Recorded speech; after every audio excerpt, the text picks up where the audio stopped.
வணக்கம் ஓவியா. கிருஷ்ணகிரி மாவட்டம் போச்சம்பள்ளி அடுத்த வெப்பாலம்பட்டி ஊராட்சிக்கு உட்பட்ட அம்பேத்கர் நகர் பகுதியில் மக்கள் குடியிருப்புகளுக்கு இடையே முறையான வடிகால் வசதி கோரி நீண்ட நாள் கோரிக்கை விடுக்கப்பட்டு வந்தது.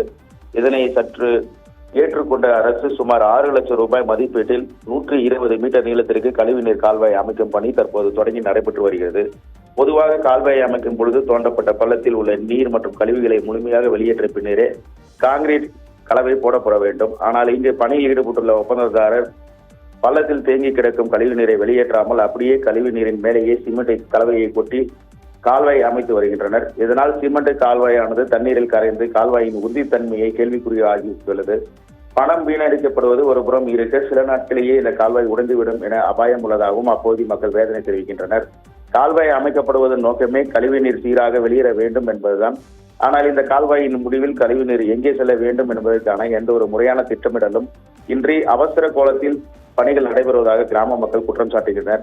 தற்போது தரமற்ற முறையில் அமைக்கப்பட்டுள்ள கால்வாய் உடனடியாக அப்புறப்படுத்த வேண்டும். தேங்கியுள்ள கழிவுநீரை முறையாக அகற்றி தரமான ஜல்லி மற்றும் சிமெண்ட் கலவைகளை கொண்டு மீண்டும் கால்வாய் அமைக்கப்பட வேண்டும் என்பதே அப்பகுதி மக்களின் கோரிக்கையாக உள்ளது. ஓவியா.